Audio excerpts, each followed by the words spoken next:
Good morning प्यारे बच्चों। आशा करता हूं कि आप सभी लोग बहुत अच्छे होंगे और अपने नेक्स्ट एग्ज़ाम के लिए तैयारी भी कर रहे होंगे। मैथमेटिक्स में आज हम लोग रिलेशन एंड फंक्शन की तीसरी क्लास करेंगे। रिलेशन एंड फंक्शन में लास्ट क्लास में आप सभी को याद होगा कि हम लोगों ने एग्जाम्पल्स सॉल्व किए थे और एक्सरसाइज 1.1 के क्वेश्चन नंबर 1 के 4 पार्ट्स भी सॉल्व कर लिए थे। आज हम लोग क्वेश्चन नंबर 1 का ना 5th पार्ट सॉल्व करेंगे, जिसमें ये जो 5th पार्ट है ना ये खुद ही 5 पार्ट से मिलकर बना हुआ है। तो क्वेश्चन क्या है, चलिए स्टार्ट करते हैं। लिखा हुआ है, मैं पढ़ता हूं, पहले आपको पढ़ के सुनाऊंगा, आपके पास बुक भी हो तो आप भी देखिए। लिखा हुआ है, किसी विशेष समय पर किसी नगर के निवासियों के समुच्चय में निम्नलिखित संबंध आर। एक समुच्चय है, उसको हमने ए मान लिया है।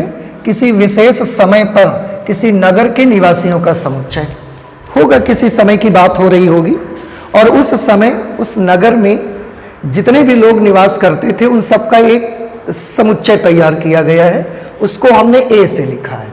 अब इस समुच्चय में एक रिलेशन आर बनाया गया। अगर रिलेशन आर समुच्चय ए में है, इसका मतलब साफ है कि आर ए क्रॉस ए का एक सबसेट है। ओके, और आर का मतलब क्या है वो यहां लिखा गया, x comma y such that x तथा वाई एक ही स्थान पर काम करते हैं। मतलब अगर एक्स किसी एक फैक्ट्री में काम करता है तो वाई भी उसी जगह काम करता है, एक्स किसी ऑफिस में काम करता है तो वाई भी उसी ऑफिस में काम करता है, एक ही जगह पर कार्य करते हैं। अब आपको ये देखना है कि इनके बारे में पता लगाना है कि ये जो रिलेशन है ये स्वतुल्य है, सममित है, संक्रामक है, क्या स्पेशलिटी है और क्या नहीं है, वो आपको पता लगाना है। तो चलिए स्टार्ट करते हैं। फिर सबसे पहले हम स्वतुल्यता चेक करेंगे। स्वतुल्य के लिए लास्ट क्लास में भी आप देख रहे थे, कुछ बातें हम लोग करते थे कि अगर डबलेट्स रिलेशन में है तो फिर ठीक है, बन जाएगा, वो स्वतुल्य कहा जाएगा। तो यहां पर लिख देते हैं, माना x comma y belongs to A. मान लिया कि दो लोग हैं x और y और वो हमने इस समुच्चय से निकाला है, उसी नगर में जो लोग निवास करते हैं उनमें से ये दो लोग हैं। अब अगर हम लिखते हैं कि x comma y belongs to r, तो इसका मतलब ये है कि x तथा y एक ही स्थान पर कार्य करते हैं। x तथा y एक ही स्थान पर कार्य करते हैं।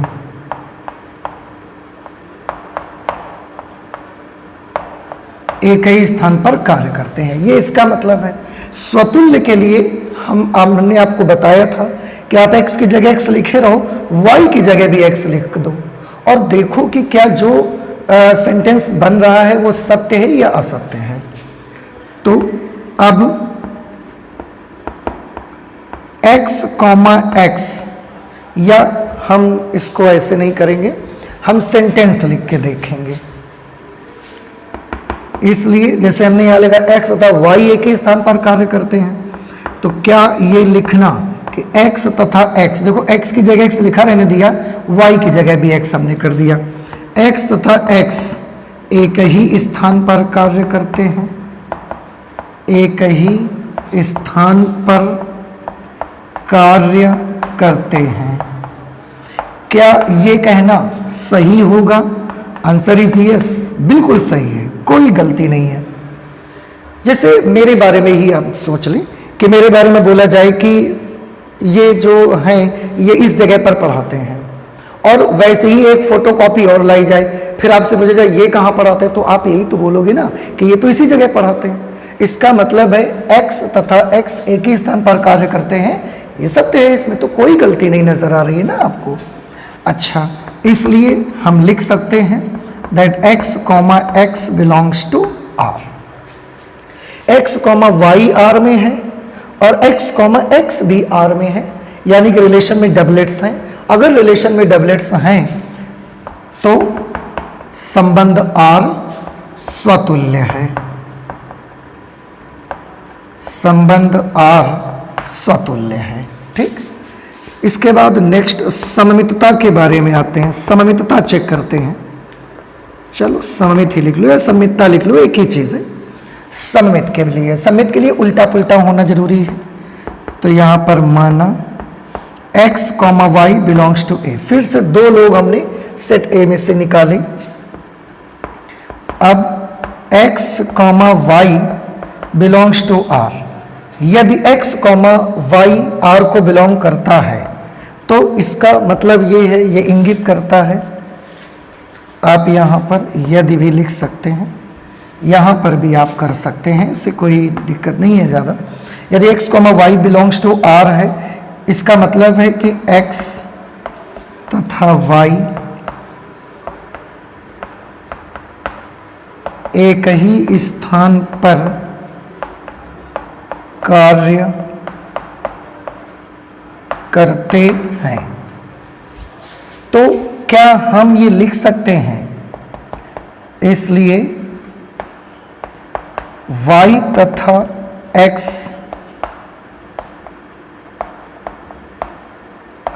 एक ही स्थान पर कार्य करते हैं, एक ही स्थान पर कार्य करते हैं। ये तो बड़ा सिंपल है। अब आप खुद सोच के बताइए, ये चीज़ सत्य है कि ये चीज़ असत्य है? बिल्कुल सत्य है बेटा। आप देखो, अगर मैं ये बोलूं कि x और y एक ही स्थान पर काम करते हैं, तो मैं ये भी तो कभी कभी बोल सकता हूं कि y और x एक ही स्थान पर काम करते हो। ये भी तो बोला जा सकता है। तो ये बिल्कुल सही है, इसमें कोई गलती नहीं है, सत्य है। और अगर ये चीज़ सत्य है तो मैं लिख सकता हूं y, x belongs to r। Therefore y, x belongs to r। जब x और y एक ही स्थान पर काम करते हैं तो x, y belongs to r है। और जब y और x एक ही स्थान पर काम करते हैं तो y, x belongs to r होगा। अब x, y r को बिलोंग करता है, y, x भी r को बिलोंग करता है।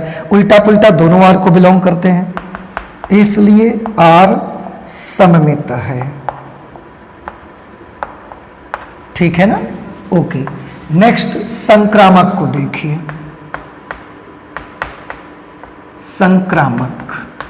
संक्रामक के लिए हमको 3 एलिमेंट चाहिए।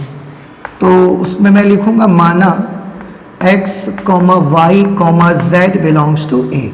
ये 3 लोगों को मैंने, निवासियों को सेट ए में से निकाला। अब आप उसके लिए क्या करते हैं, आप याद करिए, ए बी अगर आर में है, बी सी आर में है, तो ए सी आर में होना चाहिए। ठीक है? तो यहां पर लिखेंगे यदि x, y belongs to r है, तो इसका मतलब ये है कि x तथा y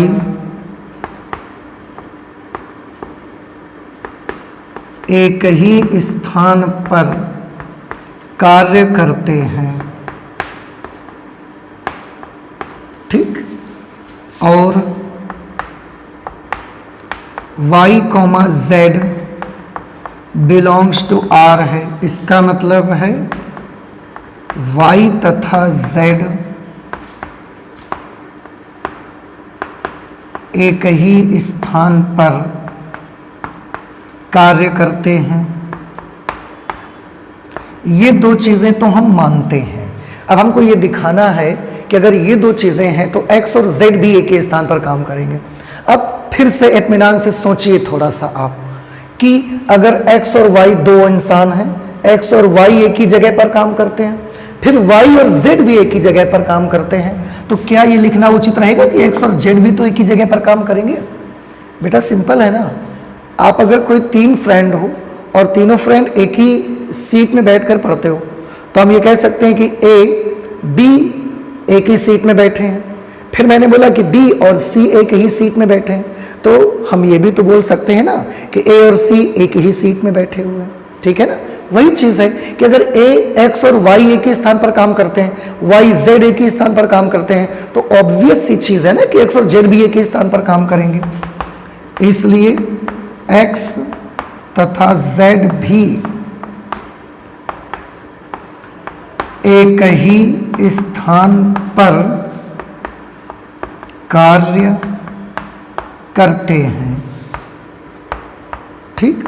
ये बात सत्य है। और अगर ये बात सत्य है तो हम लिख सकते हैं x, z belongs to r। अब देखो x y r को बिलोंग करता है, y z r को बिलोंग करता है, तो x z भी r को बिलोंग करता है। इसका मतलब है r संक्रामक है, r संक्रामक है। ठीक है ना। अब आप देख सकते हैं कि रिलेशन स्वतुल्य है, सममित है, संक्रामक है, तीनों क्वालिटी इसमें है। इसके बाद इसका जो बी पार्ट है, वो बी पार्ट मैं नहीं करूंगा, वो बी पार्ट खुद आप ही को करना है। ऐसा ही बिल्कुल क्वेश्चन है जिसमें लिखा है r is equal to x comma y, x तथा वाई एक ही मोहल्ले में रहते हैं, x तथा y एक ही मोहल्ले में रहते हैं। तो ये जिस तरीके से हमने ए पार्ट किया है ना, इसका सेम वही चीज है। इसमें क्या था, एक्स और वाई एक ही स्थान पर काम करते हैं, इसमें है कि एक्स और वाई एक ही मोहल्ले में रहते हैं। बात तो वही है ना बेटा, एक ही स्थान पर काम करते हैं, या हम कह सकते हैं एक ही स्थान पर रहते हैं। एक ही स्थान पर काम करना, एक ही स्थान पर रहना, सेम यही चीज आ जाएगी। तो इसको आपको खुद से करना है। इसके बाद हम सी पार्ट पर आते हैं, तो आप प्लीज इसे नोट कर लीजिए। हम इसका सी पार्ट करके आपको दिखाते हैं, ठीक है। नोट कर लें जल्दी से।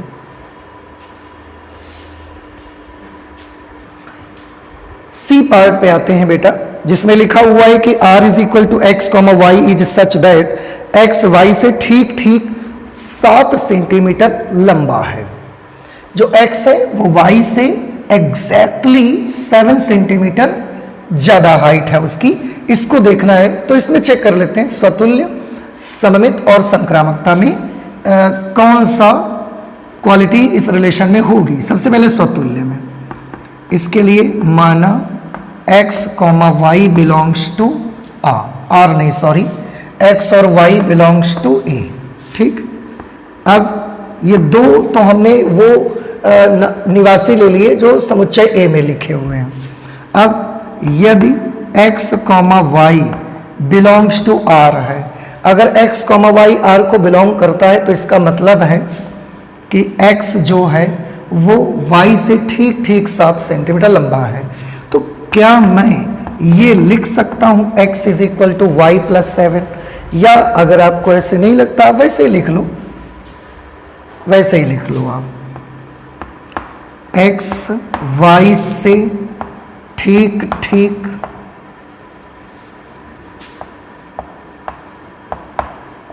7 सेंटीमीटर लंबा है। तो स्वतुल्य आप कर रहे हैं, स्वतुल्य की जगह पर क्या अब हम ये लिख सकते हैं, x की जगह तो x लिखा रहने देंगे, y की जगह भी x लिख देंगे। x से ठीक ठीक 7 सेंटीमीटर लंबा है। क्या ये कहना सही है? Answer is no. ये तो बिल्कुल गलत है भाई। कैसे गलत है आप सोचिए, अगर आप x को ना लीजिए, मुझे ही ले लीजिए, तो क्या मैं ये बोल सकता हूं कि मेरी हाइट से 7 सेंटीमीटर लंबा है? कोई आदमी अपनी ही हाइट से 7 सेंटीमीटर लंबा कैसे हो सकता है? नहीं हो सकता। तो जो x है वो x से ठीक ठीक 7 सेंटीमीटर लंबा है। ये बात बिल्कुल सत्य नहीं है। अब अगर सत्य नहीं है, इसका मतलब साफ है कि x comma x does not belong to r, और अगर x comma x does not belong to r है, देयरफॉर r स्वतुल्य नहीं है।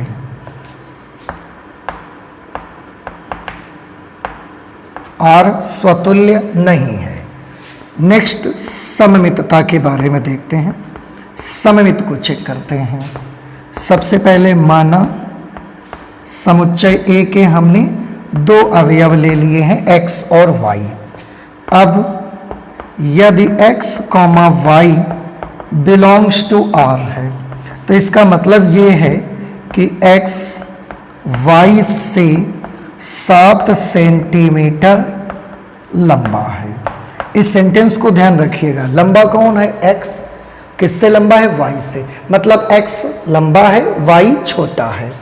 अगर मैं यहाँ पर आपको दिखाऊं तो ये अगर x है तो ये y है, और ये गैप कितने का है? ये गैप है 7 सेंटीमीटर का, ये गैप है। तो x लंबा है और y छोटा है। ठीक, इस सेंटेंस का ये मीनिंग है। अब क्या हम ये लिख सकते हैं कि y x से 7 सेंटीमीटर लंबा है? क्या हम ये लिख सकते हैं? ऐसा लिखना सही होगा? ऐसा लिखना तो बिल्कुल भी सही नहीं होगा। आप देखो बेटा, यहाँ x लंबा है, y छोटा है। यहाँ क्या लिखा है कि y लंबा है, x छोटा है। यहाँ हमको दिख रहा है कि ये ऐसा तो उल्टा है, ये तो गलत है। लंबा तो x है, y तो छोटा है, जबकि यहाँ लिखा y x से 7 सेंटीमीटर लंबा है। अब आप समझ गए, ये बात भी बिल्कुल सत्य नहीं है। अगर ये बात सत्य नहीं है, इसलिए y, x does not belong to r। और अगर x y r में है और y x r में नहीं है, मतलब उल्टा नहीं है r में, इसलिए r सममित नहीं है, सममित नहीं है। अब संक्रामक की बात करते हैं।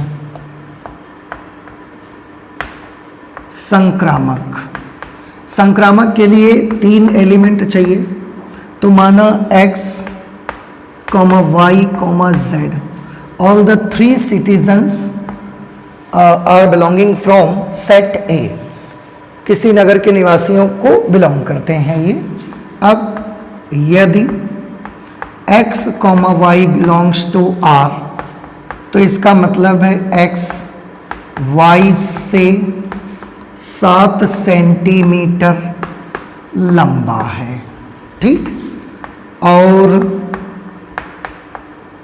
y, z belongs to r implies that y z से 7 सेंटीमीटर लंबा है। तो क्या ये लिखना उचित होगा? इसलिए x z से, यहाँ पर शब्द लिखना भूल गए, ठीक, यहाँ पर भी आप लिख लीजिएगा, ठीक, x z से ठीक 7 सेंटीमीटर लंबा है। अब ये चीज़ आप खुद ही सोच के बताओ ना मुझे कि क्या ऐसा जो हम बोल रहे हैं या ये सही है कि ये गलत है। सोचिए, आंसर है, मुझे तो ये बेशक गलत लगता है, ये बिल्कुल भी सत्य नहीं है। कैसे सत्य नहीं है? पहले तो उन्होंने बोला कि x y से 7 सेंटीमीटर लंबा है, y छोटा है। फिर उन्होंने बोला कि y z से 7 सेंटीमीटर लंबा है, तो मतलब z तो और छोटा है। अब फिर यहाँ पर आ रहा है x z से ठीक 7 सेंटीमीटर लंबा है, 7 नहीं 14 सेंटीमीटर लंबा है। y वाली हाइट 7 सेंटीमीटर और फिर x वाली 14 सेंटीमीटर लंबा है, और यहाँ पर बोला जा रहा है कि ठीक 7 सेंटीमीटर लंबा है, तो ये बिल्कुल गलत है, सत्य नहीं है। इसलिए हम लिख सकते हैं x, z does not belong to r, and if x, z does not belongs to r, therefore we can say that r is not transitive, r संक्रामक नहीं है। इसका मतलब है x का y से लंबा होना, ये जो संबंध है ना, ये ना तो स्वतुल्य है, ना सममित है, और ना तो संक्रामक है। ठीक है, आप प्लीज इसे नोट कर लीजिए। इसके बाद हम इसका डी पार्ट सॉल्व करते हैं। ओके, नेक्स्ट पार्ट बेटा डी पार्ट है।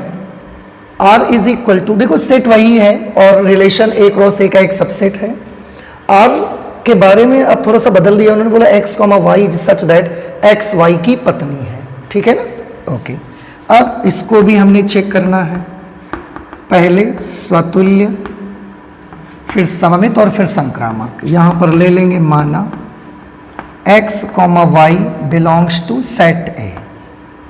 अब यदि x, y belongs to R हो तो ये इम्प्लाई करता है, ये इंगित करता है, इसका मतलब है कि x y की पत्नी है। देखो इस सेंटेंस का क्या मीनिंग है, थोड़ा सा समझने की कोशिश करें। अगर x y की पत्नी है तो बेटा ये आप भी अब समझते हो कि x एक वुमेन होगी और y एक मैन होगा, तभी तो ये रिलेशन हो सकता है कि x y की पत्नी होकर तो x वुमेन है और y कौन है, मैन। याद रखिएगा।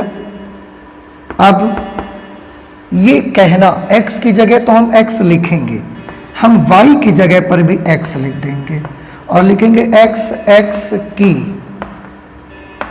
पत्नी है। ये कहना कहाँ तक सही है और कितना गलत है? आंसर है ये कहना 100% गलत ही है, सही तो इसमें कुछ है नहीं। क्यों? क्योंकि जब ये हमने लिया कि x y की पत्नी है तो x कौन था, औरत थी। अब एक औरत, फिर यहां लिखा गया है x की पत्नी है, एक औरत की ही पत्नी नहीं हो सकती, इसलिए ये वाली चीज सत्य नहीं है। और अगर सत्य नहीं है, therefore x, does not belong to R, इसलिए R स्वतुल्य नहीं है। एक औरत दूसरी औरत की पत्नी नहीं हो सकती। एक औरत एक आदमी की पत्नी हो सकती है, पर एक औरत की पत्नी नहीं हो सकती, ये असंभव है, इसलिए ये सतुल्य नहीं है। सममित में माना x, y belongs to A, यदि x, y belongs to R implies that, इसका मतलब ये है कि x y की पत्नी है। ठीक है। अब सममितता के लिए हम इसको उलटना चाहते हैं, इसलिए y x की पत्नी है। ये कहना कहां तक सही होगा? सबसे पहले x y की पत्नी है ना, तो x कौन है, वुमेन, और y की पत्नी है तो y कौन है, एक मैन है। अब यहां पर देखिए लिखा गया y x की पत्नी है, y कौन है, मैन है, ये मैन है और ये वुमेन है। अब आप खुद समझिए, एक आदमी एक औरत का पति तो हो सकता है, पर एक आदमी एक औरत की पत्नी, ये तो नहीं होता ऐसा, ये तो बिल्कुल भी सत्य नहीं है, सत्य नहीं है। Therefore y, x does not belong to R, इसलिए R सममित नहीं है, R सममित नहीं है। ओके। इसके बाद संक्रामकता की अगर हम बात करेंगे, संक्रामक की अगर बात करेंगे तो 3 एलिमेंट चाहिए मुझे, माना x, y, z belongs to A। ठीक। अब यदि x, y belongs to R implies that x y की पत्नी है। ठीक। और याद रखिए, अगर x y की पत्नी है तो x y की पत्नी है तो x वुमेन है और y मैन है। फिर यहाँ y, z belongs to R implies that y z की पत्नी है। अब थोड़ा इन्हीं पर पहले विचार करके देखिए, x y की पत्नी है तो x कौन है, एक वुमेन है, y एक मैन है, तो x y की पत्नी है। ठीक है, समझ में आता है, क्योंकि x औरत है, y आदमी है। अब यहां लिख दिया कि वाई जेड की पत्नी है। अब वाई तो एक मैन है और उन्होंने लिख दिया कि वाई जेड की पत्नी, तो एक आदमी किसी की पत्नी कैसे हो सकता है? नहीं हो सकता, ये चीज हो ही नहीं सकती है, ये तो सरासर गलत है, इम्पॉसिबल है, ये तो इम्पॉसिबल है। ठीक है ना? ओके। अब आप देख सकते हैं बेटा, संक्रामक में आपको याद है कि कोई रिलेशन ट्रांजिटिव कब कहा जाता था? कोई रिलेशन ट्रांजिटिव तब कहा जाता है जब उसमें ए बी हो और बी सी भी हो, तो ए सी का होना आवश्यक है। लेकिन अगर किसी रिलेशन में ए बी है पर बी सी है ही नहीं, तो हमें ए सी की दरकार भी नहीं है। ए बी है, बी सी नहीं है, तो भी हम उसको बोल देंगे कि यह संक्रामक है। यहां पर वही हाल हुआ है कि x, y तो R में है पर y, z ही नहीं है। ए बी R में है, बी सी R में है ही नहीं।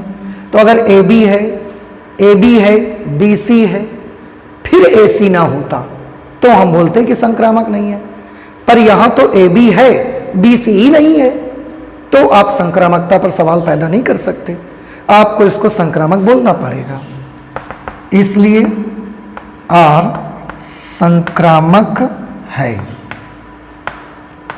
ठीक है ना?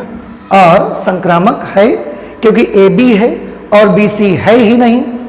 ये आप याद रख लीजिए। देखिए, मैं आपको आज यहां लिख के दिखा देता हूं। यदि ए बी है और बी सी है, तब ए सी का होना आवश्यक है, संक्रामक कहा जाएगा। लेकिन यदि ए बी है और बी सी आर में है ही नहीं, तो हमको ए सी भी आर में नहीं चाहिए। लेकिन उस समय भी हम इसको संक्रामक बोल देंगे। ये इस सिचुएशन पे संक्रामक है या तो फिर ये इस सिचुएशन में संक्रामक है। तो यहां पर ए बी था, बी सी आया ही नहीं, इसलिए आर संक्रामक है। ठीक, सेम इसी तरीके का करीब करीब आपका पार्ट ई है इसका, जिसमें लिखा हुआ है R is equal to x comma y is such that x y के पिता हैं। अब ये क्वेश्चन आपको करना है, ये हम नहीं कर रहे हैं।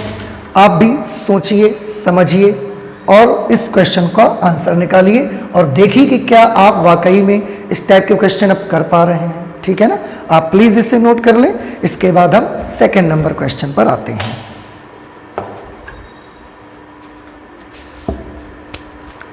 क्वेश्चन नंबर 2 पर आते हैं बेटा। मैं पढ़ रहा हूं, आप भी ध्यान से देखिएगा। लिखा है, सिद्ध कीजिए कि वास्तविक संख्याओं के समुच्चय R में R is equal to a comma b is such that a is less than और इक्वल टू बी स्क्वायर। ये R एक रिलेशन है जो कि R क्रॉस R में है। ये R रिलेशन के लिए है, ये रियल नंबर्स के सेट के लिए है। उन्होंने R यानी कि रिलेशन के बारे में बताया है कि a comma b is such that a is less than और इक्वल टू बी स्क्वेयर द्वारा परिभाषित संबंध R ना तो स्वतुल्य है, ना सममित है और ना ही संक्रामक है। ये उन्होंने बोला कि ये सिद्ध करिए आप। अब देखिए, ही जो रिलेशन है ना, मैं एक चीज आपको बता देना चाहूंगा कि आपका क्वेश्चन नंबर 2 और इसी टाइप का एक क्वेश्चन आपको फिर से मिलेगा क्वेश्चन नंबर 5 में।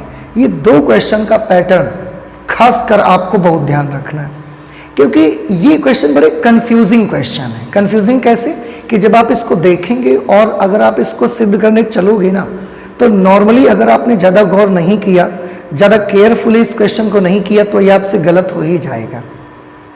कैसे? जैसे आपने देखा कि ए और बी सब रियल नंबर से लेने हैं, आपने कोई भी दो रियल नंबर ले लिए नॉर्मली। तो नॉर्मली स्टूडेंट क्या करते हैं ना, रियल नंबर्स ऐसे ही ले लेते हैं जो उनको ज़्यादा पसंद आते हैं। जैसे 2 ले लिया, 3 ले लिया, 4 ले लिया, ऐसा ले लिया। लेकिन ऐसा करने से आपसे गलतियां हो सकती हैं। गलतियां ये हो सकती हैं कि फिर आप नहीं प्रूव कर पाओगे स्वतुल्य, सममित, संक्रामक, इनमें आपको प्रॉब्लम आएगा। ये नॉर्मली ये आने लगेगा कि ये स्वतुल्य है, सममित है, संक्रामक है, ये आने लगेगा। पर स्पेशली उन्होंने क्वेश्चन में बोला कि सिद्ध करिए कि वास्तविक संख्याओं के समुच्चय R में ये जो है ये ना तो स्वतुल्य है, ना सममित है और ना ही संक्रामक है। ये आपको प्रूव करना है। तो इसके लिए इसका पैटर्न थोड़ा ध्यान रखिएगा। अब मैं इसको करके दिखाता हूं, आप देखिए। सबसे पहले स्वतुल्य लीजिए। स्वतुल्य में क्या होगा कि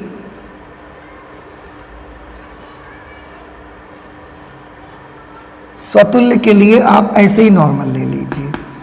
माना A, B belongs to R। यदि A, B belongs to R implies that A is less than or equal to B square। अब therefore A is less than or equal to A square। क्या A का मान A square से छोटा या उसके बराबर हो सकता है? आंसर है बेशक हो सकता है। ये बिल्कुल सही है। जैसे A की जगह पर आपने 2 ले लिया, तो क्या 2 की वैल्यू 2 स्क्वायर से छोटी या बराबर हो सकती है? हो सकती है। ये 2 है और ये 2 का स्क्वायर 4 बन जाएगा, तो 2 जो होगा वो 4 से छोटा तो आएगा ना। तो ये तो बिल्कुल सही है। A square, A is less than और इक्वल टू A स्क्वायर। इससे हमें पता चलता है, जैसे यहाँ पर A is less than equal to B square, तो मैंने लिखा A इज लेस देन और इक्वल टू A स्क्वायर। इसका मतलब है कि A, A belongs to R। अब आप देखें ध्यान से, देखने वाली बात यह है कि यहां पर बोला गया था कि सिद्ध करिए कि ये संबंध R ना तो स्वतुल्य है, ना सममित है और ना ही संक्रामक है। पर मैंने आपको बोला ना कि अगर थोड़ी सी भी असावधानी आपने बरती, ध्यान नहीं दिया, तो आप देखिए ये स्वतुल्य आने लग गया। पर आपको क्या प्रूव करना है कि स्वतुल्य नहीं है। इसलिए बेहद जरूरी है यहां पर आपको सावधानी से काम करने का। अब हम आपको प्रूव करके दिखाते हैं। आपको रियल नंबर्स लेने थे, चलिए देखिए। ये तो मैंने आपको दिखाया कि आप भी कंफ्यूजन में आ सकते हैं। अब मैं आपको करके दिखाता हूं कि स्वतुल्य नहीं भी हो सकता है। देखें, उसके लिए मैंने एक काम कर लिया। माना A इज इक्वल टू कुछ भी ले लो, 1/2 ले लिया A हमने। 1/2 भी तो एक रियल नंबर है। This belongs to the set of all real numbers. इसलिए 1/2 इज लेस देन और इक्वल टू 1/2 स्क्वायर। क्या ये लिखना सही होगा कि जो 1/2 है वो 1/2 स्क्वायर से छोटा या बराबर होगा? आप देखिए, ये लिखना बिल्कुल गलत होगा। क्यों गलत होगा? क्योंकि 1/2 इज लेस देन और इक्वल टू 1/4। 1/2 1/4 से छोटा है या बराबर है? बराबर तो है नहीं, और 1/2 1/4 से तो बड़ा है, छोटा कैसे हो सकता है? तो ये नहीं आ सकता। अब आप देखिए, अगर A is less than equal to B square है तो ही आप लिख सकते हैं कि A, B belongs to R है। पर 1/2 इज नॉट लेस देन और इक्वल टू 1/2 स्क्वायर, तो हम लिख सकते हैं 1/2, 1/2 does not belong to R। देखा आपने? तो नॉर्मल अगर आप रियल नंबर ले लेंगे ना तो आपसे गलती हो ही जाएगी और फिर आप परेशान हो जाओगे इसको प्रूव करने में। इसलिए जब आपको स्वतुल्य प्रूव करना हो ना, तो इस तरीके का एलिमेंट लीजिए। कोई फ्रैक्शन ले लीजिए आप, 1/2, 1/3, 1/4, फिर उससे ये प्रूव हो जाएगा। और अब आप देख रहे हैं कि 1/2 इज नॉट लेस देन और equal to 1/2 square, because 1/2 is half and 1/4 is a quarter part. इसलिए ये इससे छोटा तो कभी नहीं होता, ये बड़ा होता है। बल्कि यहाँ निशानी है तो मैंने काट दिया इसको। इसका मतलब 1/2, 1/2 does not belong to R है। इसलिए R स्वतुल्य नहीं है। ठीक। अब सममितता के बारे में देखिए। सममित हमको प्रूव करना है कि ये सममित भी नहीं है। तो सममित के लिए क्या करेंगे? माना A इज इक्वल टू कोई भी दो रियल नंबर ले लीजिए, a इज इक्वल टू 1 ले लिया हमने और b इज इक्वल टू 2 ले लिया हमने। अब यहां लिखेंगे यदि 1, 2 belongs to R implies that 1 is less than or equal to 2 square। जो 1 है वो 2 स्क्वायर यानी कि 4 से छोटा है, सही है। तो क्या हम लिख सकते हैं, उल्टा पुल्टा चाहिए ना हमको, तो क्या हम लिख सकते हैं कि 2 इज लेस देन और इक्वल टू 1 स्क्वायर। अब 1 की जगह 2 और 2 की जगह 1 लिखा गया। अब देखिए क्या ये बात सही है कि जो 2 है वो 1 के स्क्वायर से छोटा या बराबर है। 1 का स्क्वायर 1 आएगा और 1 से तो 2 बड़ा है, छोटा तो किसी हालत में नहीं हो सकता, इसलिए ये नहीं हो सकता। अगर ये नहीं हो सकता then 2, 1 does not belong to R। अब देखो 1, 2 R में है पर 2, 1 R में नहीं है, इसलिए R सममित नहीं है। R सममित नहीं है, ठीक, ओके। संक्रामक, इसी तरह से आपको संक्रामकता भी इसकी प्रूव करनी पड़ेगी कि ये संक्रामक नहीं है। लेकिन मैं फिर से वही कहना चाहूंगा, अगर आपने केयरफुली नहीं किया, थोड़ा सा भी अगर आपने ध्यान नहीं दिया और कोई भी रियल नंबर लेकर आप करने लग जाएंगे ना, तो फिर आपको प्रॉब्लम होगा। इसलिए प्रॉपर कुछ ये ध्यान देना ही पड़ेगा कि किस तरीके के रियल नंबर लेने हैं। यहां पर मैं मान लेता हूं a is equal to 2, b is equal to -3 और c इज इक्वल टू -1, ऐसे ले लेते हैं। अब यहां पर आप देखिए, यदि 2, -3 बिलोंग्स टू R, अगर 2, -3 R में है तो ये इंप्लाई करता है कि 2 जो होगा वो -3 के स्क्वायर से छोटा या बराबर होगा। और बिल्कुल सही है, क्यों? इसकी वैल्यू आएगी 9, जो 2 है वो 9 से तो छोटा ही है ना। और -3, -1 बिलोंग्स टू R, -3 और -1 R को बिलोंग करते हैं। इसका मतलब ये है -3 इज लेस देन और इक्वल टू -1 होल स्क्वायर। -1 का स्क्वायर आएगा +1 और +1 से तो -1 वाकई में छोटा है, ये भी सही है। इसलिए क्या ये लिखना उचित रहेगा कि 2 इज लेस देन और इक्वल टू -1 स्क्वायर। देखो क्या 2 जो है वो -1 के स्क्वायर से छोटा है, -1 का स्क्वायर आएगा +1 और 1 से तो 2 बड़ा है, छोटा तो किसी हालत में नहीं हो सकता, इसलिए ये पॉसिबल नहीं है। अगर ये पॉसिबल नहीं है तो 2, 1 does not belong to R। अब 2 -3 R में है, -3 -1 R में है, पर 2 -1 R में नहीं है, इसलिए R संक्रामक नहीं है। तो ये जो क्वेश्चन है ना आपका सेकंड नंबर, और एक मैंने और बताया 5 नंबर पे आपको मिलेगा, इन पर ये चीज आपको ज्यादा ध्यान देनी है। अगर थोड़ी सी लापरवाही आप करेंगे, कहते नहीं सावधानी हटी दुर्घटना घटी, तो अगर आपने थोड़ी सी भी लापरवाही की ना तो आप प्रूव नहीं कर पाओगे कि ये स्वतुल्य नहीं है, सममित नहीं है, संक्रामक नहीं है। ये एक ऐसा क्वेश्चन है ना जो रियल नंबर में नॉर्मली बच्चे इसमें कंफ्यूज हो ही जाते हैं और उनसे ये प्रूव हो जाता है कि ये स्वतुल्य भी है, सममित भी है, संक्रामक भी है। जबकि क्वेश्चन ओपनली बोला हुआ है कि ना तो स्वतुल्य है, ना सममित है, ना संक्रामक है। उसके लिए आप इस तरीके से उसको दिखा सकते हो। स्वतुल्य के लिए आप दिखा दीजिए, फ्रैक्शन ले लीजिए। सममित के लिए आप 1 के साथ कोई एलिमेंट लेके दिखा दीजिए, 1 के साथ कोई एलिमेंट लेके दिखा दीजिए। संक्रामक के लिए आप इस तरीके से एलिमेंट ले लीजिए और यहां से प्रूव हो जाएगा फिर, ठीक है ना। ये एलिमेंट पॉजिटिव ले लें, बाकी 2 एलिमेंट नेगेटिव, इस तरीके से लेकर आप इसको शो कर सकते हैं। तो आप नोट करिए, जब 5 नंबर आएगा तो उसमें भी ऐसा कुछ करेंगे हम। ओके, जल्दी से नोट कर लें। नेक्स्ट क्वेश्चन है बेटा हमारा क्वेश्चन नंबर 3, जिसमें लिखा है जांच कीजिए कि क्या समुच्चय 1, 2, 3, 4, 5, 6 में R is equal to a comma b is such that b is equal to a plus 1 द्वारा परिभाषित संबंध आर स्वतुल्य सममित या संक्रामक है। ये समुच्चय दिया है, उसी में एक रिलेशन बनाना है आपको। सबसे पहले रिलेशन के एलिमेंट्स देखिए क्या बनेंगे। ए कॉमा बी में जो बी होना चाहिए वो एक से एक ज़्यादा होना चाहिए।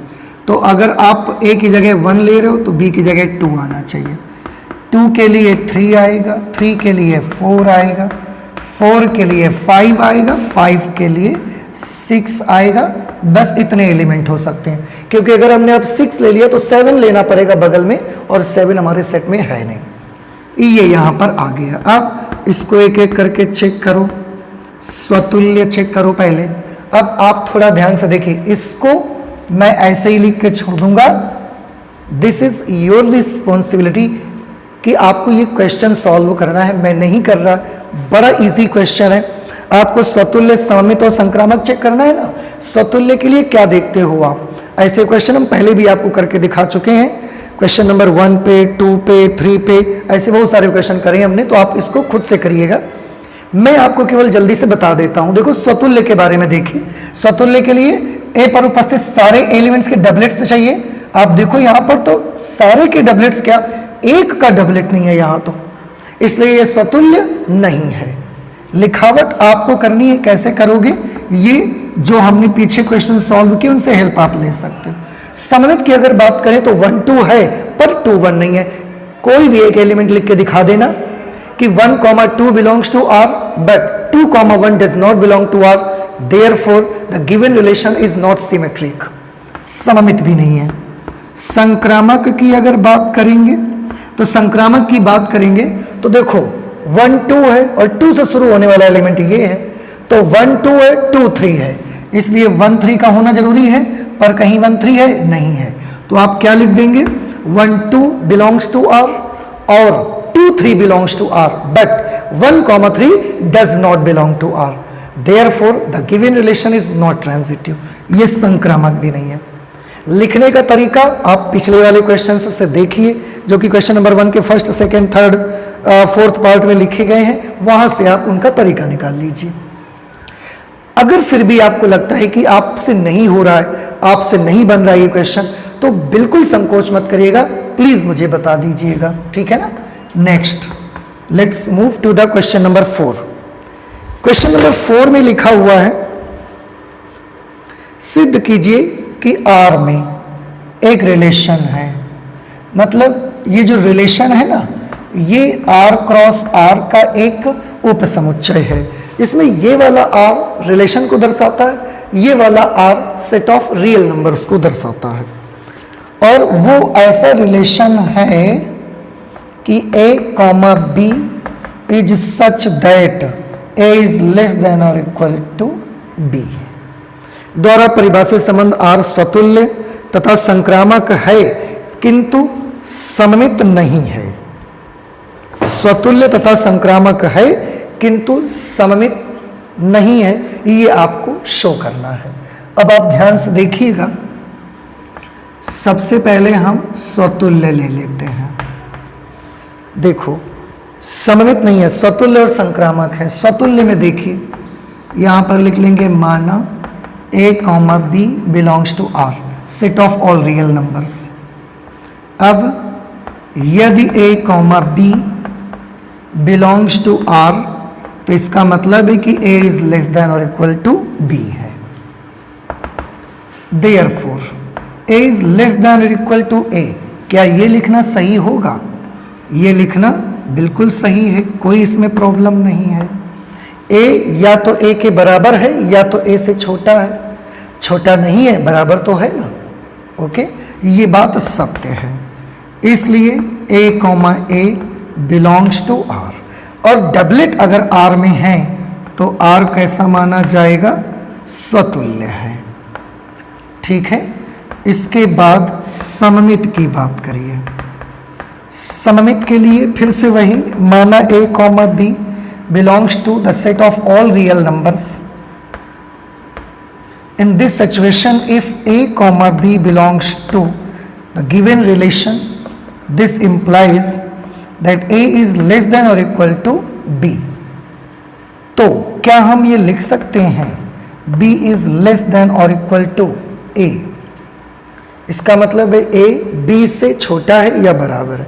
यहाँ पर b a से छोटा है या बराबर है, तो अब आप सोचिए अगर a b से छोटा होगा, अगर a b से छोटा होगा तो क्या b a से छोटा हो सकता है? ये नहीं हो सकता, ये सत्य नहीं है। अगर ये सत्य नहीं है, इसलिए हम बोल सकते हैं कि b comma a does not belong to R, R सममित नहीं है। ठीक, इसी तरह से संक्रामक को आप देख लीजिए। संक्रामक के लिए 3 एलिमेंट्स माना a, b, c। These 3 elements belong to the set of all real numbers। अब यदि a, b belongs to the relation implies that a is less than or equal to b, और यदि b, c और b, c belongs to the relation then b is less than or equal to c। अब आप देखो a b से छोटा है, b खुद c से छोटा है, तो हम ये लिख सकते हैं, इसलिए a is less than or equal to c। ये वाली बात बिल्कुल सही है। अगर सही है it means a, c belongs to r। a, c r को बिलोंग करेगा, इसलिए r संक्रामक है, संक्रामक है। तो ये जो रिलेशन इसमें दिया गया था 4th नंबर क्वेश्चन में, वो स्वतुल्य है, संक्रामक है, पर सममित नहीं है। ठीक है ना, तो प्लीज आप इसे नोट कर लीजिए। इसके बाद हम आते हैं क्वेश्चन नंबर 5 पर। ओके,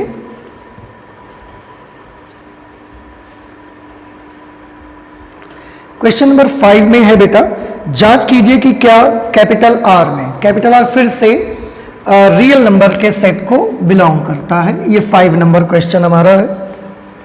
तो एक रिलेशन फिर से है जो कि R क्रॉस R में से है। आप ध्यान रखिए ये रिलेशन है और ये सेट ऑफ रियल नंबर्स हैं।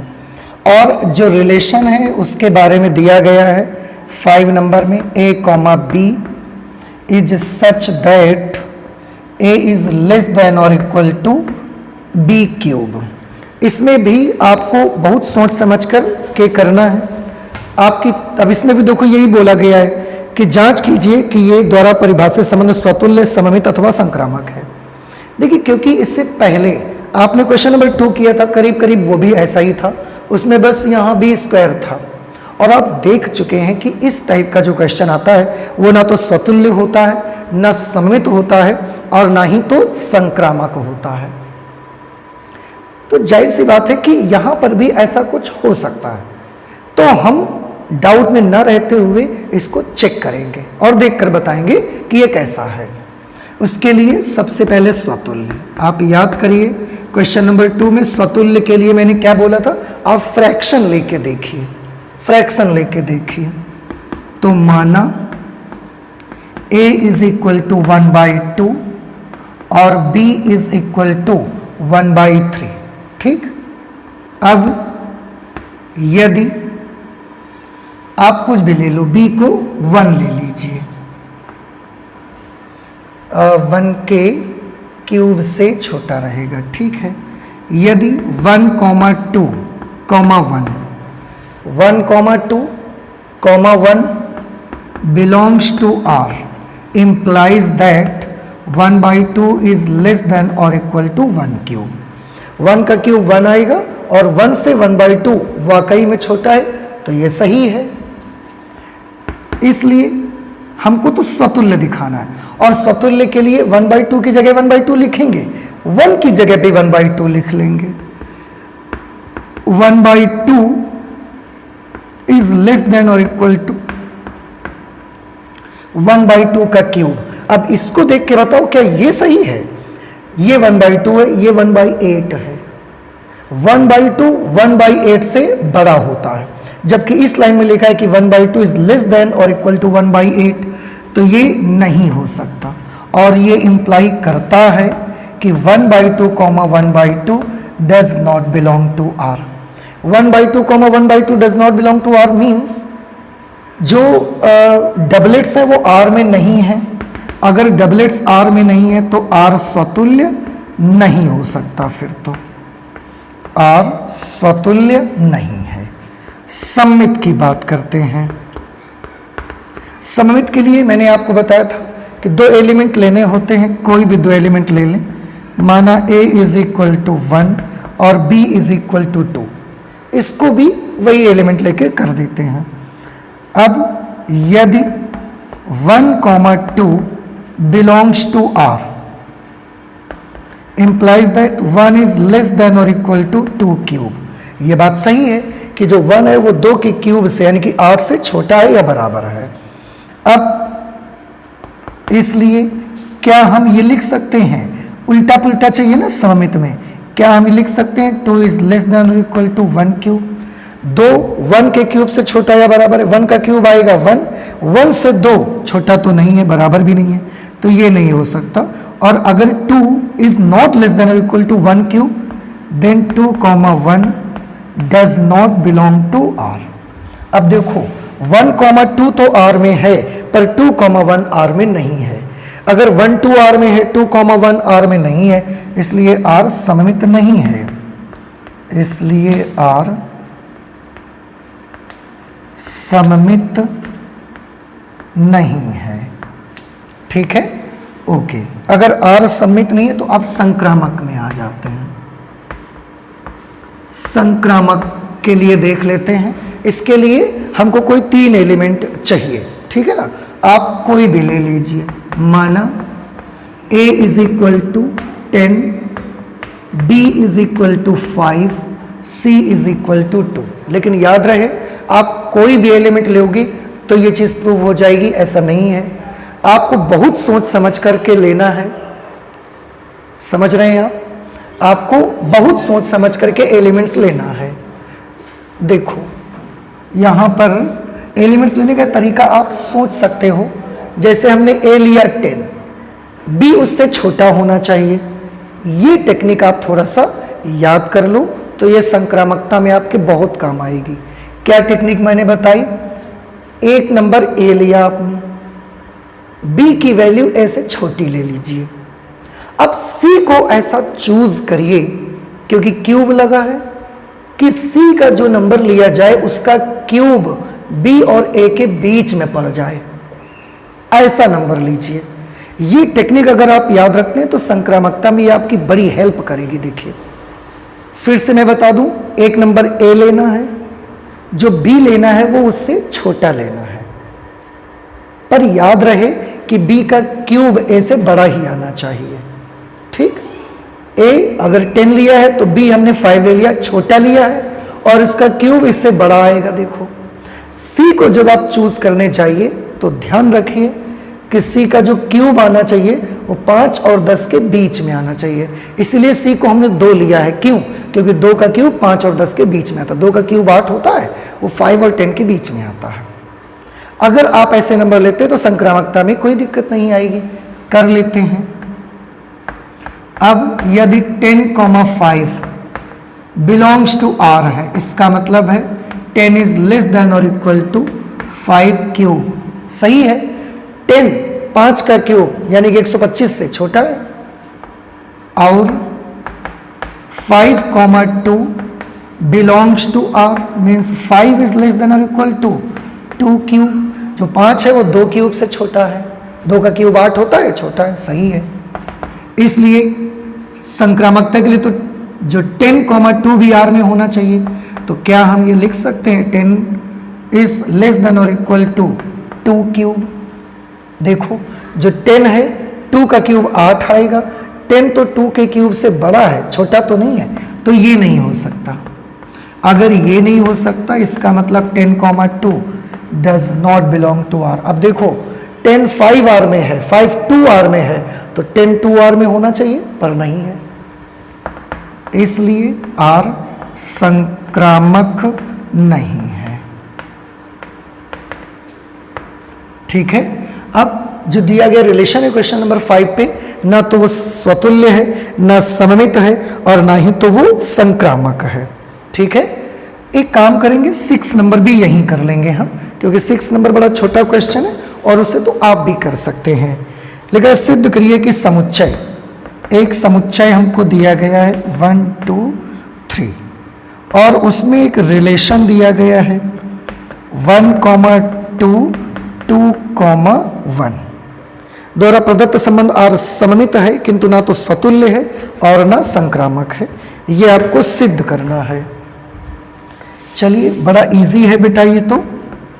स्वतुल्य,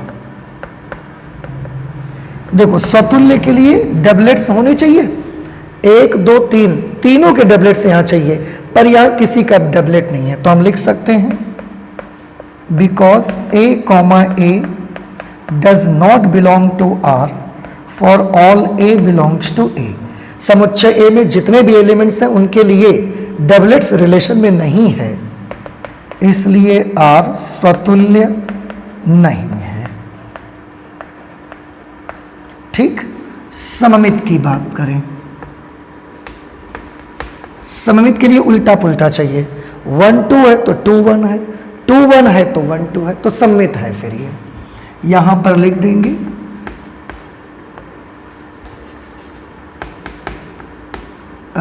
सारे के एलिमेंट के लिए उल्टा पुल्टा, तो आप सीधे इसे लिख दो ना, यदि A, B, यदि भी ना लिखो, आप ऐसे लिखो इसको, क्योंकि A, B belongs to R implies that B, A belongs to R। अगर A भी R में है तो B A भी R में है।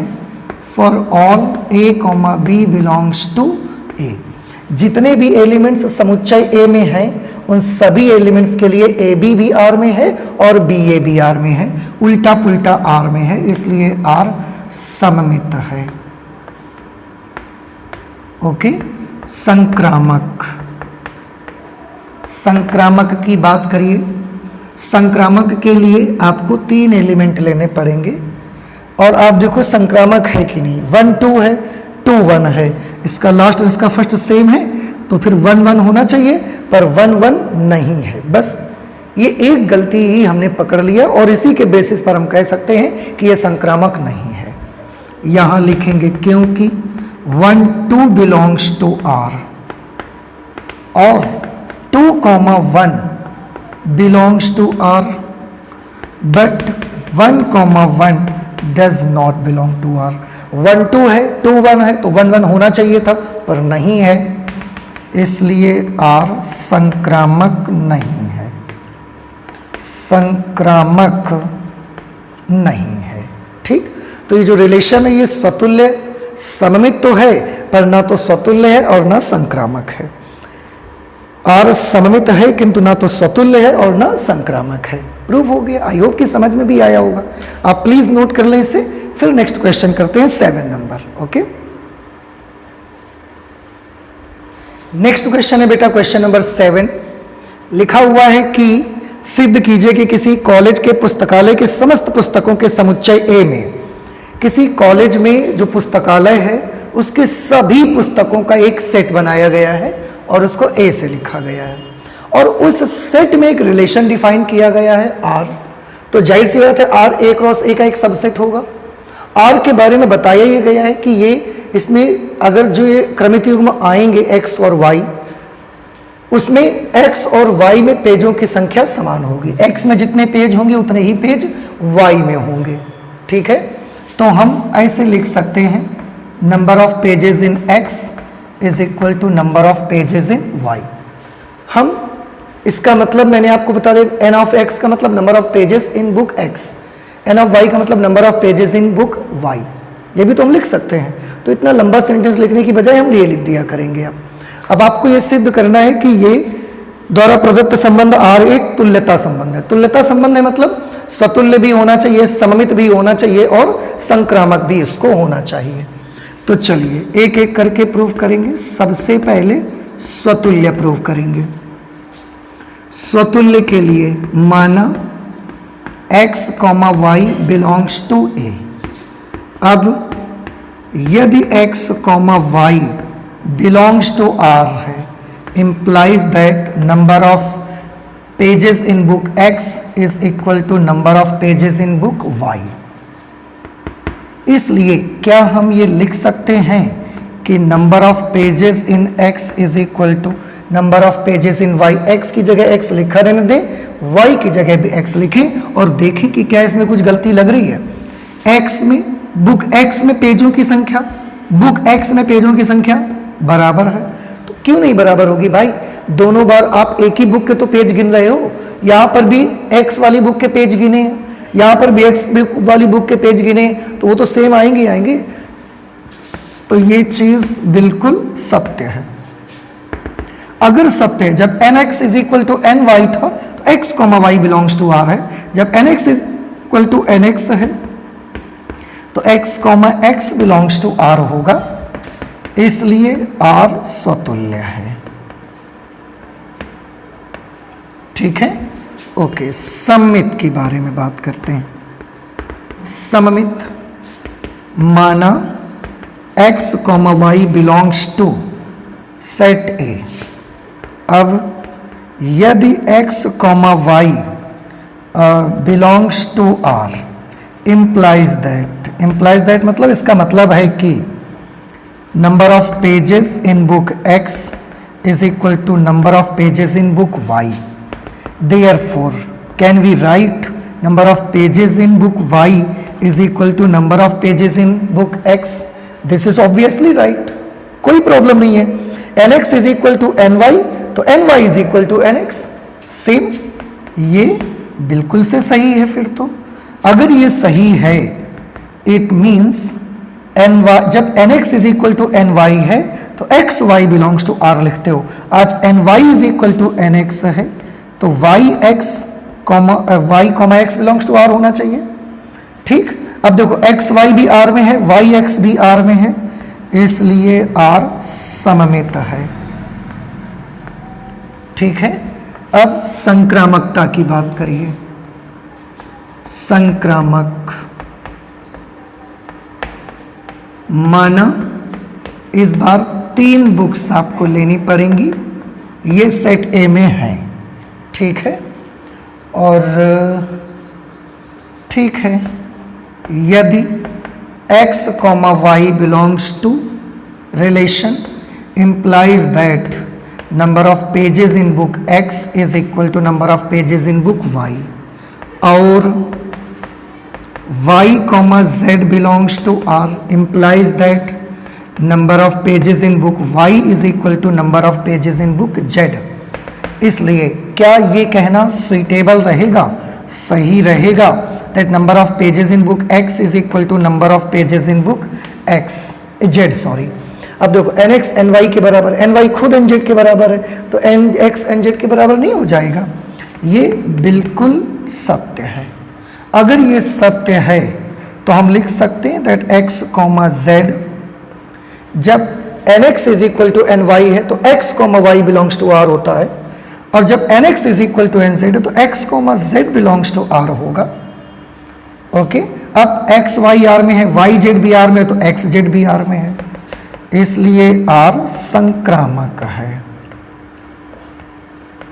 संक्रामक है। ठीक, अब देखो जो रिलेशन है वो स्वतुल्य भी है, सममित भी है, संक्रामक भी है, इसलिए R एक तुल्यता संबंध है।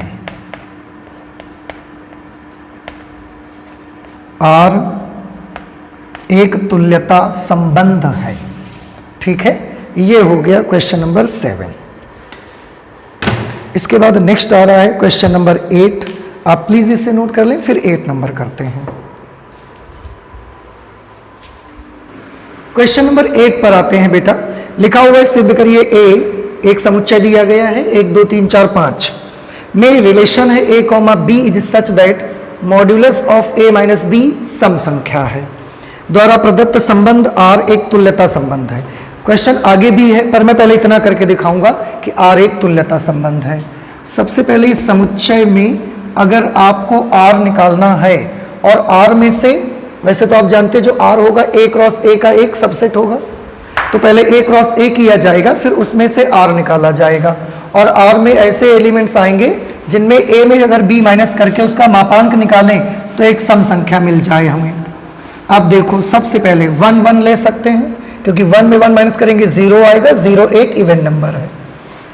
हम 1 के साथ 3 ले सकते हैं, 1 के साथ 2 नहीं ले सकते, क्योंकि 1 में 2 माइनस करेंगे तो -1 आएगा, उसका मापांक +1 आएगा, और +1 सम संख्या नहीं है, तो 1 के साथ 3 ले सकते हैं। माइनस करोगे -2 आएगा, -2 का मापांक 2 आएगा, जो कि एक सम संख्या है। 1 के साथ 4 नहीं ले सकते, 1 के साथ 5 ले सकते हैं, क्योंकि 1 - 5 करोगे तो -4 आएगा, उसका मापांक +4 आएगा, and +4 is an even number. तो 1 1 1 3 1 5। इसी तरीके से अब 2 को स्टार्ट करो। क्या आप 2 के साथ 1 ले सकते हो? नहीं ले सकते हो, 2 के साथ 2 लेना पड़ेगा, फिर 2 के साथ आपको 4 लेना है, 2 के साथ 5 नहीं लिया जा सकता है, फिर 3 के साथ 1 ले सकते हैं, 3 2 नहीं ले सकते, 3 3 ले सकते हैं, और फिर सीधे 3 के साथ 5 ले सकते हैं। 2 के साथ 1 नहीं ले सकते, 3 भी नहीं ले सकते, 4 ले सकते हैं, 2 के साथ 5 भी नहीं ले सकते। ठीक है, 3 1 3 3 3 5। अब 4 की बात करिए, 4 के साथ क्या 1 ले सकते हैं? 4 में 1 माइनस करोगे 3 आएगा, नहीं ले सकते। 4 के साथ 2 आप ले सकते हैं, 4 के साथ 4 आप ले सकते हैं, 5 ले नहीं सकते। 5 के साथ 1 ले सकते हैं, 5 के साथ 3 ले सकते हैं, क्योंकि 5 में 3 माइनस करोगे 2 आएगा, मापांक 2 आएगा, 2 से डिवाइड हो जाएगा, और फिर 5 के साथ 5 ले सकते हैं। ये रिलेशन के एलिमेंट है जिनमें किसी भी एक आप क्रमित युग्म को देखिए और पहले वाले में दूसरे को माइनस करके अगर उसका आप मॉडल्स निकालेंगे तो वो एक इवन नंबर ही आपको मिलेगा। अब इसमें आपको दिखाना है स्वतुल्य, सममित और संक्रामक। देखो स्वतुल्य, स्वतुल्य के लिए डबलेट्स होने चाहिए, 1 1 2 2 3 3 4 4 5 5, सबके डबलेट्स हैं। तो यहाँ लिख देंगे क्योंकि A, belongs to relation because A, belongs to relation for all A belongs to set A। समुच्चय में जितने भी एलिमेंट्स हैं उन सब के लिए डबलेट्स इसमें हैं, इसलिए R स्वतुल्य है। ठीक, सममित की बात करिए। सममित में सबका उल्टा पुल्टा चाहिए। जो डबलेट्स हैं इनके उल्टा पुल्टा का तो आप चिंता ही मत करो, ये तो उल्टा पुल्टा करोगे वही रहते हैं। इनकी करो, 1 3 है तो 3 1 है, 1 5 है तो 5 1 है, 2 4 है तो 4 2 है, 3 1 है 1 3 है, 3 5 है तो 5 3 है, 4 2 है तो 2 4 है, 5 1 है तो 1 5 है, 5 3 है तो 3 5 है, सबके उल्टा पुल्टा है। तो यहाँ लिखेंगे क्योंकि A, B belongs to R and B, A also belongs to R। उल्टा पुल्टा है इसलिए R सममित है। यहां पर आप लिख सकते हैं for all A, B belongs to A, मतलब जितने भी एलिमेंट समुच्चय को बिलोंग करते हैं उन सब के लिए अगर A भी R में है तो B A भी R में मौजूद है, इसलिए R सममित है। संक्रामकता की बात करिए। संक्रामक, संक्रामक के लिए आपको ये चेक करना पड़ेगा AB है, BC है तो AC है। देखो डबलेट्स को आप मत चेक करो, डबलेट्स जहाँ पर हैं वो तो संक्रामकता में कोई बाधा करते ही नहीं है, बाकी इनको चेक कर लो आप। जैसे 1 3 है तो अब आपको चाहिए जो एलिमेंट 3 से स्टार्ट होंगे, ये एलिमेंट 3 से स्टार्ट हो रहे हैं। 1 3 है, 3 1 है तो 1 1 होना चाहिए, ये है। 1 3 है, 3 3 है तो 1 3 होना चाहिए, ये है। 1 3 है, 3 5 है तो 1 5 होना चाहिए, ये है। इस तरह से आप सभी एलिमेंट को चेक करके देखो, सब के लिए आपको यहाँ पर एलिमेंट्स मिल जाएंगे। तो यहाँ लिखेंगे क्योंकि A, B belongs to R and B, C belongs to R, then A, C also belong to R for all A, B, C। Therefore R संक्रामक है, मतलब ए बी है, बी सी है तो ए सी भी है, इसलिए आर संक्रामक है। ठीक है ना, स्वतुल्य, सममित और संक्रामक, ये तो प्रूव हो गया। और अगर कोई रिलेशन स्वतुल्य, सममित और संक्रामक है तो वो तुल्यता संबंध होता है, तो यहाँ लिख सकते हैं, इसलिए आर एक तुल्यता संबंध है, आर एक तुल्यता संबंध है। एक काम हो गया। आगे लिखा हुआ प्रमाणित कीजिए कि 1, 3, 5 के सभी अवयव, 1, 3, 5 के सभी अवयव एक दूसरे से संबंधित हैं। 1, 3, 5 के लिए आप 1, 3, 5 का 1, 3, 5 से कार्टेशियन प्रोडक्ट करके देखिए। 1, 1, 1, 3, 1, 5, 3, 1, 3, 3, 3, 5, 5, 1, 5, 3, 5, 5, यही आएगा। प्रमाणित कीजिए कि 1, 3, 5 के सभी अवयव एक दूसरे से संबंधित हैं। अब जब हमने 1, 3, 5 का 1, 3, 5 से क्रॉस प्रोडक्ट करा के देखा तो ये मिल रहे रिलेशन, और ये सारे के सारे एलिमेंट आप चेक कर लो, वहां पर मौजूद होंगे। 1, 1, 1, 3, 1, 5, 3, 1, 3, 3, 3, 5, 5, 1, 5, 5, 5, 3, सॉरी 5, 3, 5, 5, इसलिए 1, 3, 5 के सभी अवयव, 1, 3, 5 के सभी अवयव एक दूसरे से संबंधित हैं, परस्पर संबंधित हैं। जब इस तरीके का कुछ पूछा जाए ना, तो आप जो सेट दिया जाता है उसी सेट से कार्टेशियन प्रोडक्ट निकालो, जो एलिमेंट मिलेंगे, अगर वो एलिमेंट R में है तो संबंधित है, अगर नहीं है तो संबंधित नहीं है। और समुच्चय 2, 4, दूसरा समुच्चय भी हमको दिया गया है। 2, 4 के सभी अवयव एक दूसरे से संबंधित हैं। 2, 4 का 2, 4 से कार्टेशियन प्रोडक्ट निकाल के देखो क्या मिलेगा। 2, 2, 2, 4, 4, 2, 4, 4, क्या ये सारे एलिमेंट इसमें है? 2, 2, 2, 4, 4, 2, 4, 4 सारे एलिमेंट हैं, तो यहां भी लिख सकते हैं, इसलिए 2, 4 के सभी अवयव परस्पर संबंधित हैं। कर लेंगे आप, ठीक है, ओके। आगे लिखा है परंतु 1, 3, 5 का कोई भी अवयव 2, 4 के अवयव से संबंधित नहीं है। अब आप 1, 3, 5 ले लो, उसका क्रॉस गुणन 2, 4 से आप करवा दीजिए। जब आप इससे करवाओगे तो 1, 2, 1, 4, 3, 2, 3, 1, 3, 2, 3, 4 सॉरी, फिर 5, 2 और 5, 4, 5, 4, 1, 2, 1, 4, 3, 2, 3, 4, 5, 2, 5, 4। अब इसको आप देखिए, इसका कोई भी एलिमेंट आपको R में नहीं मिल रहा है, so this does not belong to R, this belongs to R, this also belongs to R, but this Cartesian product does not belong to R। इसलिए 1, 3, 5 का कोई भी अवयव 2, 4 के किसी भी अवयव से संबंधित नहीं है। आप नीचे शब्दों में नोट कर सकते हैं, ठीक है। क्या लिख देंगे? स्पष्ट है कि 1, 3, 5 का कोई भी अवयव 2, 4 के किसी भी अवयव से संबंधित नहीं है, बस इतना लिख देना है, हो गया। इस तरीके से ये हमने कर लिया क्वेश्चन नंबर 8। मैं आपको बताऊं कि इस पूरी एक्सरसाइज में 16 क्वेश्चन है, जिसमें 15 और 16 तो आपके ऑप्शनल क्वेश्चन हैं।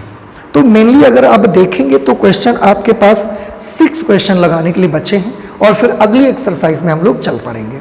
तो आज हम क्वेश्चन नंबर 8 तक ही रखेंगे, आगे के और भी जो क्वेश्चन है वो नेक्स्ट क्लास में हम कंप्लीट कर लेंगे, ठीक है। तो आज मैथमेटिक्स में इतना ही रखते हैं, चलते हैं, मिलते हैं अगली क्लास में। आप भी इन सारे क्वेश्चंस को प्रैक्टिस करिए, लगाइए, एंड आई होप कि आप इतने सारे क्वेश्चंस कर चुके हैं तो बहुत कुछ आइडिया तो आपको अब आ ही गया होगा पूरे तौर से। लेकिन फिर भी अगर आपको लगता है कोई प्रॉब्लम है, कोई चीज़ कम समझ में आई है, तो आप मुझे कमेंट भी कर सकते हैं, आप मेरे से पूछ भी सकते हैं, ठीक है। बाकी नेक्स्ट क्लास में जब हम मिलेंगे तो इस एक्सरसाइज को कंप्लीट कर लेंगे। ओके, तो चलते हैं, फिर अगली क्लास में मिलेंगे, लेकिन तब तक आप अपना और अपनों का ज़रूर ख्याल रखिएगा। एग्ज़ाम की तैयारियां अच्छे से करते रहिए, ठीक है। तो चलते हैं, मिलते हैं नेक्स्ट क्लास में। Thank you.